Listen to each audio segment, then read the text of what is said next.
Welcome to the Build Your Reiki Business podcast. I'm Christian of Standing Stones Healing, founder of the Reiki Business Collective and creator of the Build Your Reiki Business program, sending blessings and best wishes to your Reiki business.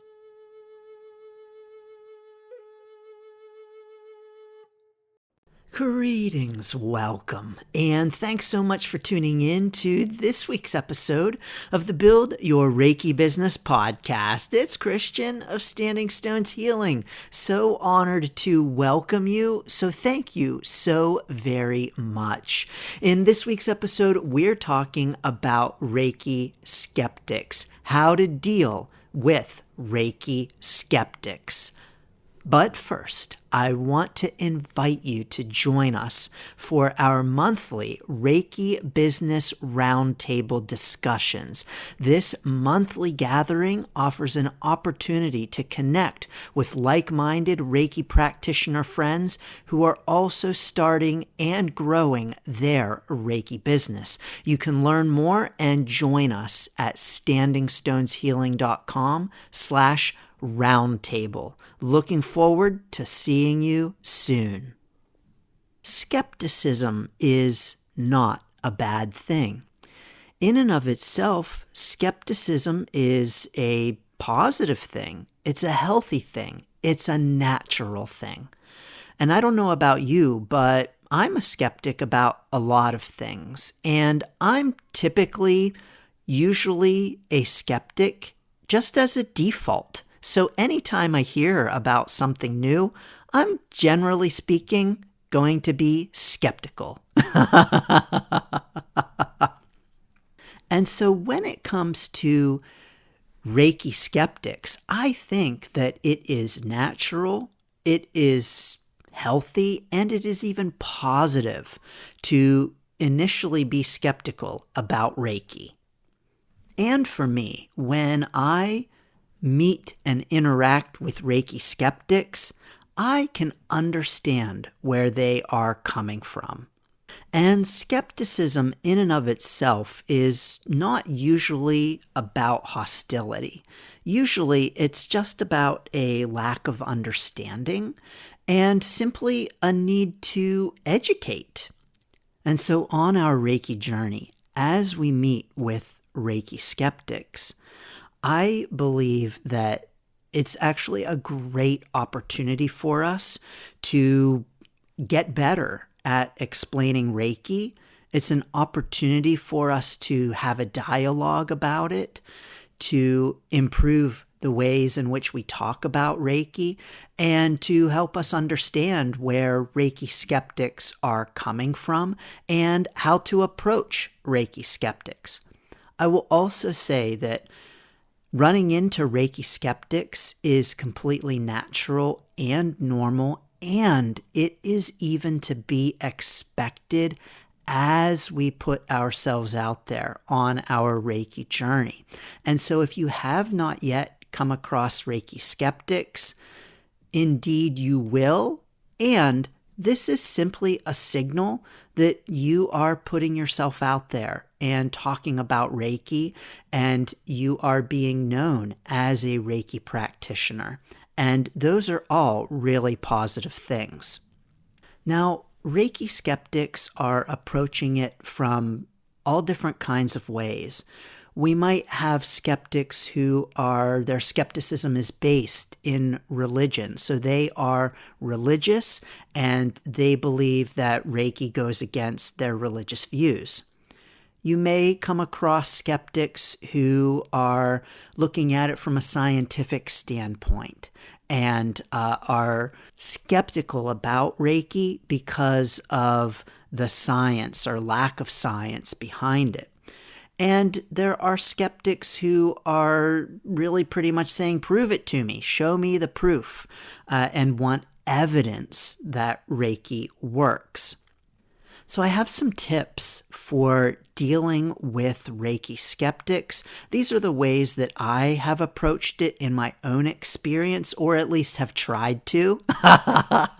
Sometimes it works out better than others, right? But my first encouragement is to not approach these discussions as debates and to change the way in which we view our conversations with Reiki skeptics to not a debate, but rather a conversation, and not an opportunity for argumentation, but rather an opportunity for dialogue. I recommend coming to these conversations from a place of confidence and not from a place of fear, and to importantly approach them from a place of openness. First, if you know that you're going to have a Reiki conversation and that you might be talking with Reiki skeptics, we can send Reiki to the conversation. So if you are a level 2 or higher practitioner, you can send distance Reiki to the conversation ahead of time. So let's say you're going to a family dinner next week. Oh, and your Aunt Gladys is going to be there. Oh, and she just can't stand that you're a Reiki practitioner. You may want to send Reiki to the family gathering for those conversations. So you can send distance Reiki to the discussion ahead of time. If you're not a level Reiki 2 practitioner, or even if you are, you can also offer yourself self-Reiki for navigating the challenging situation. So Reiki is here to support us in our Reiki conversations. Let's send Reiki to the conversations, and let's offer Reiki to ourselves for navigating those conversations. Next, in line with approaching the conversation not from a place of debate, but as an open dialogue and a conversation, I recommend releasing any defensiveness that you might feel. It is natural for us when we're met with skepticism and even hard questions and hostility to become defensive and to put the armor on and to be ready to go to battle over our beliefs. But I believe it's very important for us in these conversations to remain open and loving. And that kind of open and loving stance, that releasing of defensiveness, allows us to get curious about the other person, their points of view, and their standpoint. When we get defensive, it shuts down our openness and curiosity to the other person's point of view. We put on the armor, we get out the daggers, and we're not interested in being open to where the other person is coming from, and that is a surefire way to shut down dialogue and conversation. And so when we have conversations with skeptics, I encourage releasing the defensiveness that we may very well feel and the need or desire to do battle for Reiki in the name of Reiki and our own beliefs and practices, and rather to be open and strive to hear the other person's point of view and where they are coming from. And so in a conversation with a Reiki skeptic, this might look like being curious about their beliefs, where they come from, what's at the center of them, and their own experiences. Maybe through remaining open and curious, you might find out that their family member had a negative situation with Reiki, or even with maybe something Reiki-like, that has then given them a bad impression of Reiki.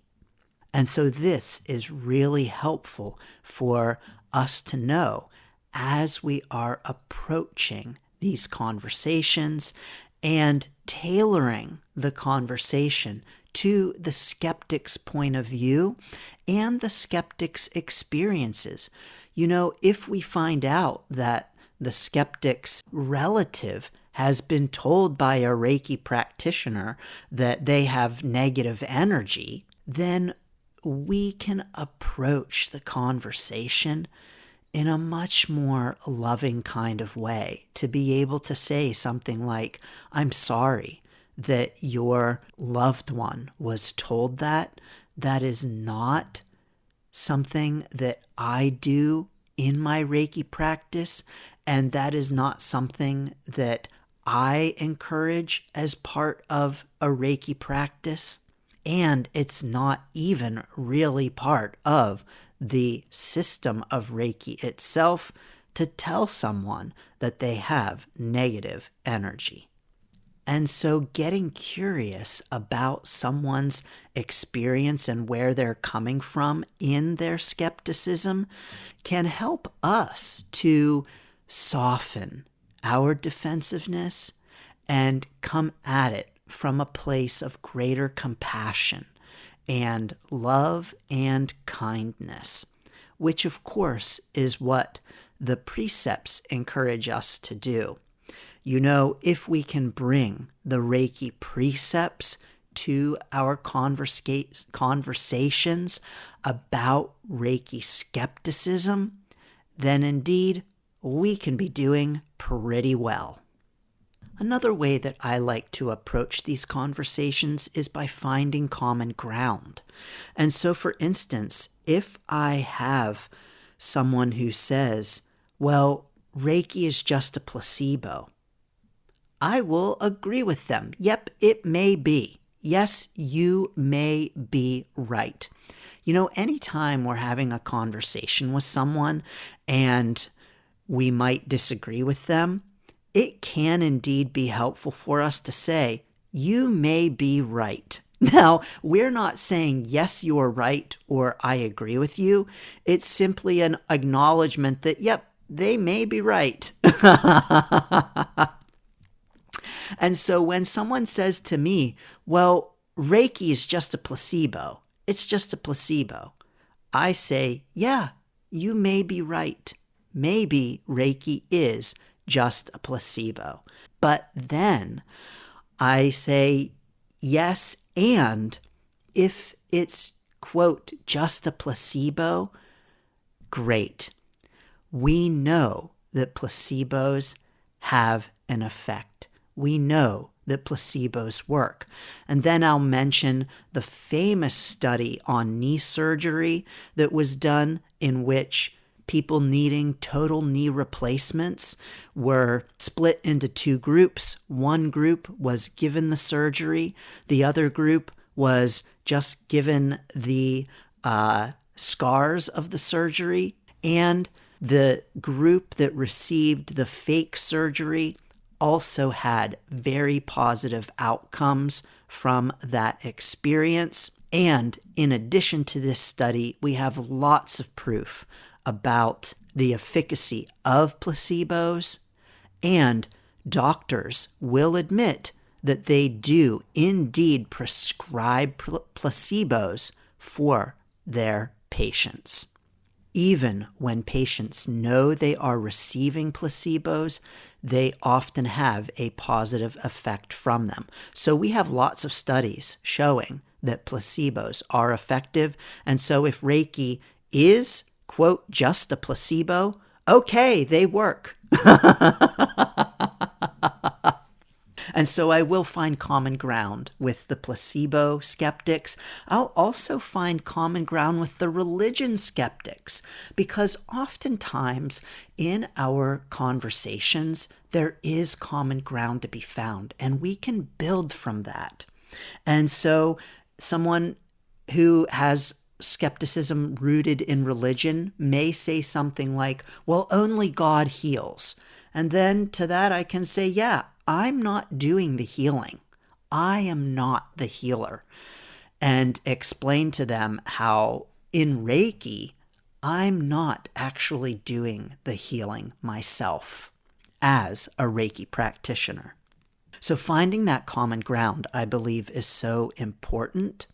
And by the way, in terms of research, there's a great resource, PubMed, PubMed. You can Google it, and PubMed will offer all kinds of articles about Reiki research. You just go to PubMed and type in Reiki, and you'll find lots of articles. You'll also see that the number of articles has completely skyrocketed recently. And so Reiki is becoming more and more popular, and PubMed is a great resource for us. Another piece of encouragement is to talk in simple terms and avoid using unfamiliar terms.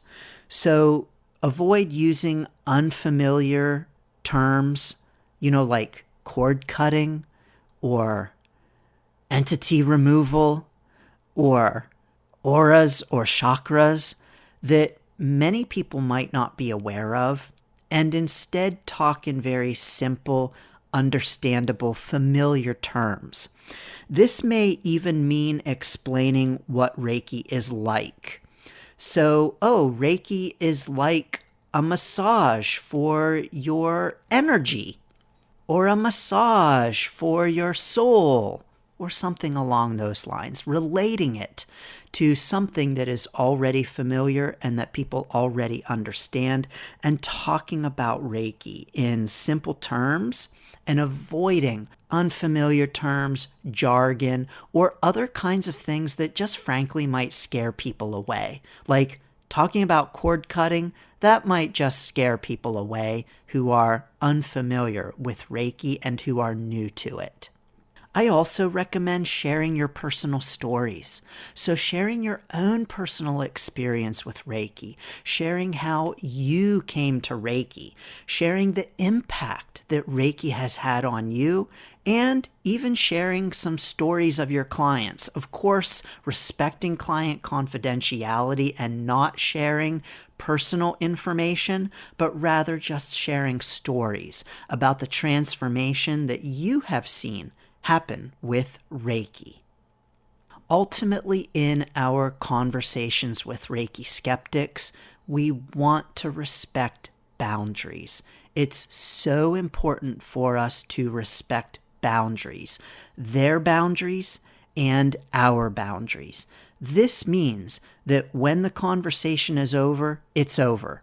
And knowing how to detect when it is over and not chasing people for Reiki conversations. And so if your Aunt Gladys is getting up from the table and saying, I've had it with this, I'm going to go get more coffee, let Aunt Gladys get the coffee and don't chase after her saying, well, Reiki this and Reiki that. Reiki, Aunt Gladys, would be really good for your hemorrhoids. There's no reason to chase Aunt Gladys. Let her go get her coffee. Let her leave the conversation. And to respect our own boundaries, to know when we need to leave the conversation as well, to know when we need to get up from the table, to know when we need to exit the conversation. I recommend the point at which it starts to get heated and temperatures start to rise is the point at which it might just be a good idea to step away from the conversation and to step back. Because ultimately, talking to Reiki skeptics is not about, quote, converting them in a single conversation. Rather, it's about sharing and educating. And these are things that take time. And so talking to Reiki skeptics is not about convincing them.